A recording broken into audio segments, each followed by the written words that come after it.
Salam, salam jumpa lagi dengan saya, Pendeta Mesnik atau Pak. Pembahasan kita kali ini berjudul Penipuan di Akhir Zaman. Saya mau bertanya kepada Anda, apakah Anda pernah ditipu orang? Pernah? Satu kali?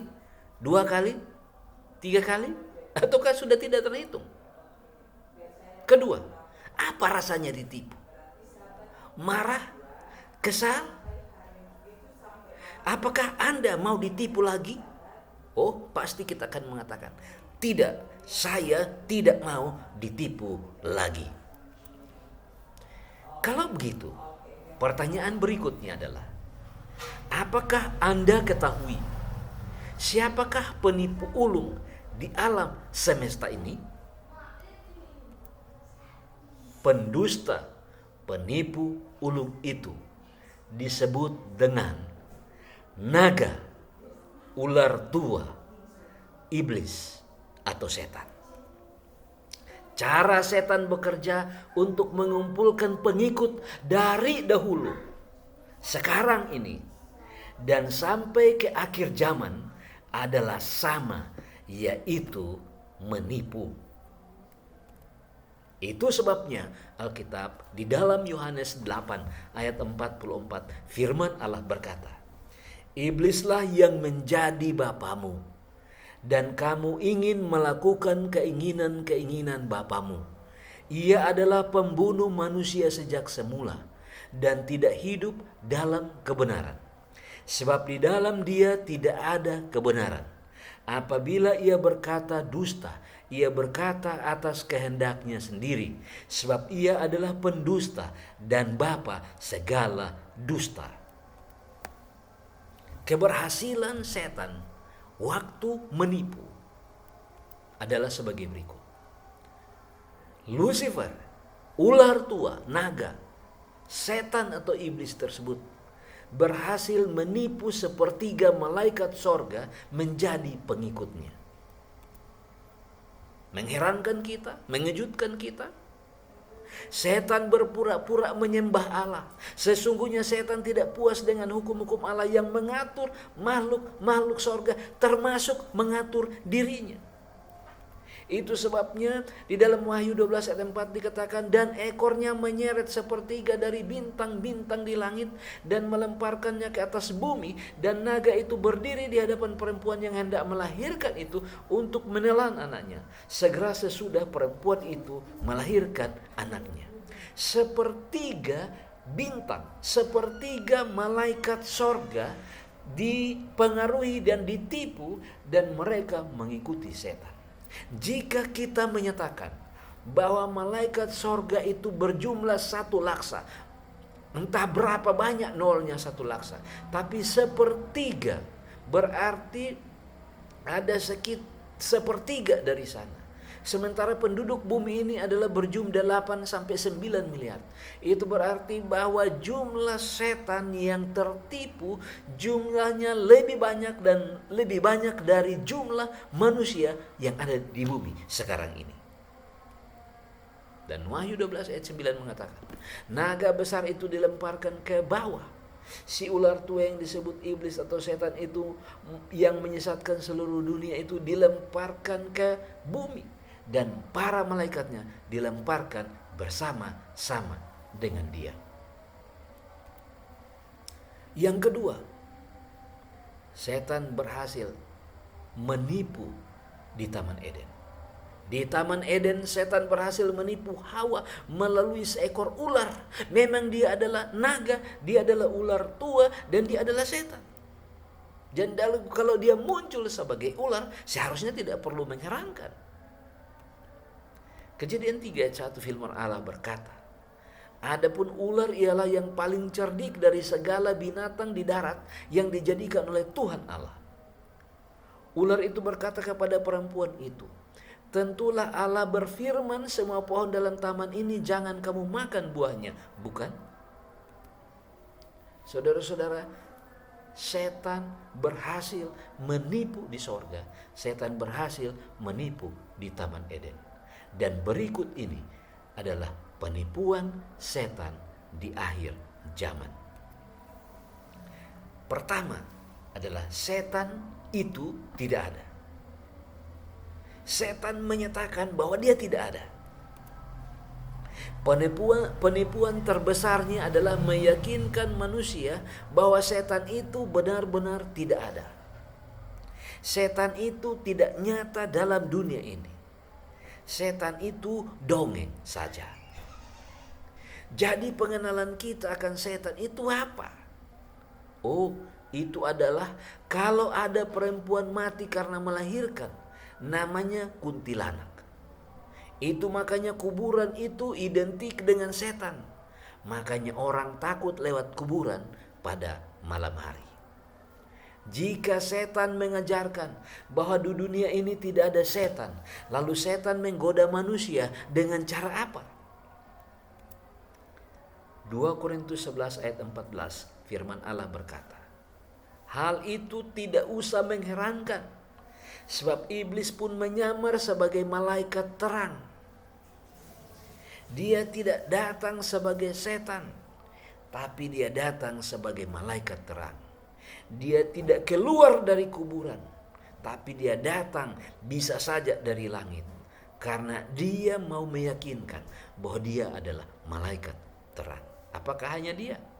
Ayat 15. Jadi bukanlah suatu hal yang ganjil jika pelayan-pelayannya menyamar sebagai pelayan-pelayan kebenaran. Kesudahan mereka akan setimpal dengan perbuatan mereka. Jadi bukan hanya setan yang menyamar, tetapi pelayan-pelayannya. Siapa ini pelayan-pelayannya? Malaikat-malaikatnya. Bisa juga manusia menjadi pelayan-pelayannya. Mereka yang sudah tertipu. Bisa juga penguasa-penguasa. Bisa juga organisasi. Bisa. Seperti apa yang dikatakan oleh Rasul Paulus di dalam buku Efesus pasal 6. Jadi zaman dahulu waktu saya masih kecil, setan digambarkan sebagai makhluk hitam. Makhluk bertanduk, makhluk jelek, punya gigi taring, pemakan darah.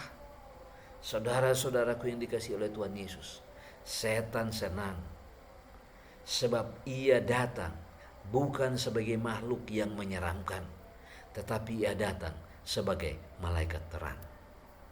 Zaman modern ini banyak film, komik, novel, bahkan buku mengajarkan hal yang sama.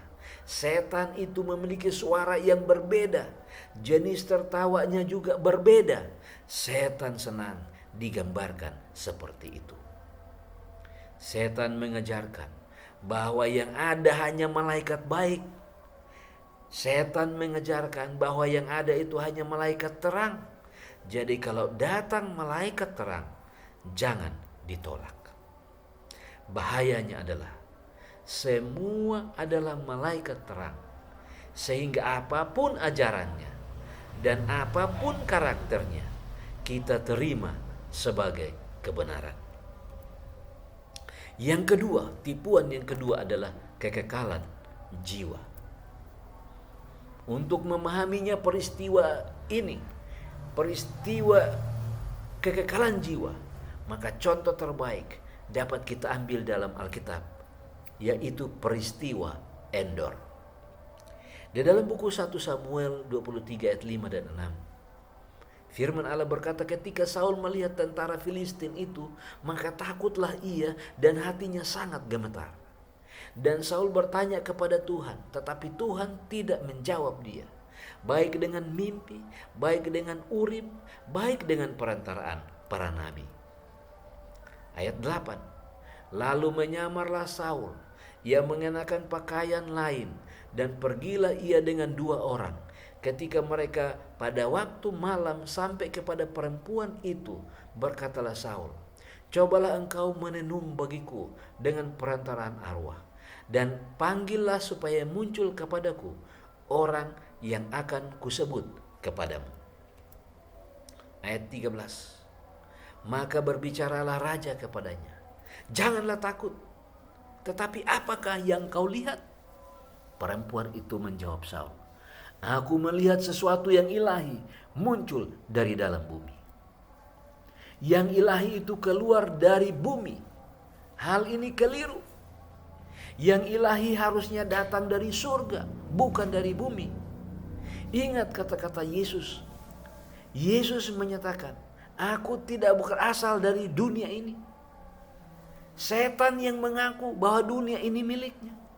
Tapi Yesus mengatakan bahwa ia tidak berasal dari dunia ini. Dunia ini menjadi milik setan. Bapak, Ibu, saudara-saudaraku yang dikasihi oleh Tuhan Yesus Kristus. Spiritisme sudah masuk di sekolah-sekolah. Sudah masuk di universitas-universitas. Bahkan masuk juga di dalam gereja. Kebakaan jiwa mengajarkan bahwa orang mati itu rohnya masih ke alam lain. Yang biasa disebut dengan di sisi Allah. Sorga dan lain sebagainya. Sebutan lain yang tidak masuk akal sehat manusia tetapi disebutkan oleh orang-orang yang berpendidikan tinggi adalah dipanggil Bapa di sorga. Jadi kematian adalah panggilan Bapa di sorga. Bapak, Ibu, saudara-saudara sekalian, pendengar dimanapun saudara berada, Tuhan tidak pernah merencanakan kematian. Tetapi oleh karena dosa telah masuk, oleh karena setan telah menipu manusia, sehingga kematian itu masuk ke dalam dunia ini. Dan kematian itu bukan dipanggil Bapa, tetapi diizinkan Bapa terjadi. Bahaya dari ajaran kebakaan jiwa ini adalah kita tidak akan butuh Yesus lagi untuk membangkitkan kita pada kedatangannya yang kedua kali. Karena semua yang mati sudah di sorga. Bahaya berikut adalah kematian Yesus di kayu salib untuk keselamatan kita adalah pekerjaan yang sia-sia. Sebab kita tidak mati, kita sudah di sorga. Apa gunanya kematian Yesus? Yang ketiga adalah sabat palsu. Ada dua teori tentang sabat palsu ini. Teori yang pertama adalah setan minta disembah. Di dalam buku Matius 4 ayat 8. Dan iblis membawanya pula ke atas gunung yang sangat tinggi dan memperlihatkan kepadanya semua kerajaan dunia dengan kemegahannya. Ayat 9. Dan berkata kepada Yesus, semua itu akan kuberikan kepadamu jika engkau sujud menyembah aku.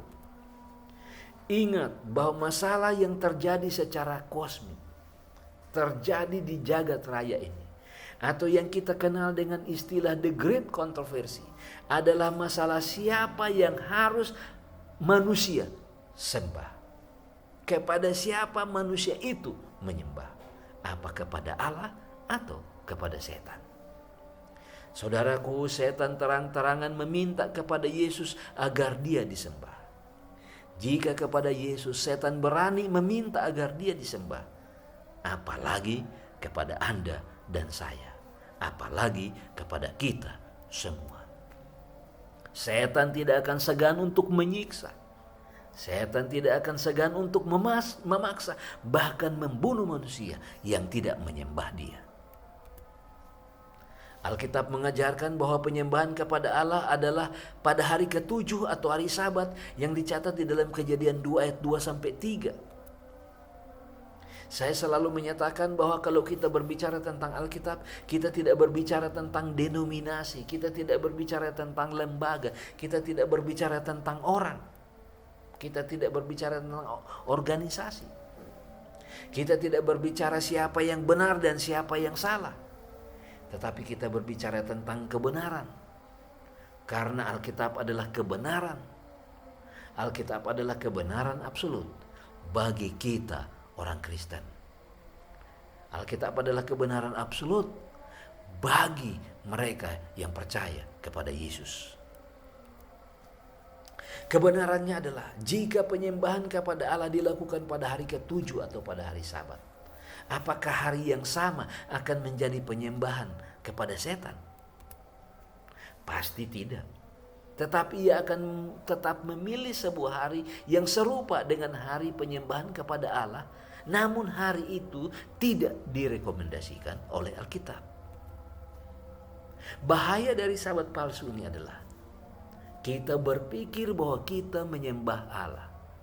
Ternyata kita menyembah musuh Allah. Yang kedua adalah teori evolusi.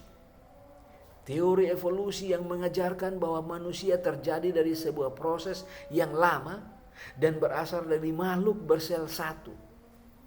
Artinya teori evolusi menyatakan Yesus tidak ada. Tuhan Yesus bukan pencipta, bukan juru selamat. Sebab manusia akan sempurna dengan sendirinya. Alkitab mengajarkan bahwa manusia dari makhluk yang sempurna, tetapi oleh karena dosa menjadi tidak sempurna. Manusia jadi mati. Tetapi sebaliknya, teori evolusi menyatakan manusia berasal dari makhluk bersel satu. Lama-kelamaan berkembang menjadi manusia, menjadi lebih sempurna. Bahaya dari teori evolusi adalah kita tidak akan butuh Yesus lagi untuk mati di kayu salib, karena kita akan sempurna dengan sendirinya. Kita akan menolak Yesus sebagai pencipta, kita akan menolak Yesus sebagai pemelihara, dan lebih bahaya lagi, kita akan menolak Yesus sebagai juru selamat manusia.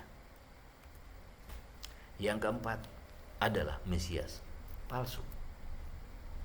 Masih ingat ketika ahli-ahli jampi di Mesir, ketika tongkat Musa menjadi ular, mereka juga dapat membuat ular. Artinya apa? Setan punya kuasa membuat mujizat. Membuat mujizat seperti yang dibuat oleh hamba-hamba Allah. Ingat bahwa setan punya kuasa untuk membuat sakit, bahkan mematikan manusia.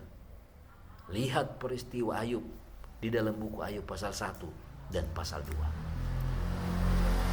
Itu sebabnya Matius mengingatkan kita di dalam Matius 24 ayat 24. Sebab Mesias palsu dan nabi-nabi palsu akan muncul, dan mereka akan mengadakan tanda-tanda yang dahsyat dan mujizat-mujizat, sehingga sekiranya mungkin mereka menyesatkan orang-orang pilihan juga. Setan meniru apa yang dilakukan Yesus saat di dunia ini. Setan juga bisa lakukan. Ia bisa menyembuhkan. Ia bisa memberi makan. Ia bisa menolong orang susah. Bahkan membangkitkan orang mati. Pada suatu kali, ada seorang ibu yang sangat takut akan Tuhan bertemu dengan seorang ateis. Kemudian ateis itu berkata kepada ibu ini, "Berdoalah kepada Tuhanmu, mintalah roti."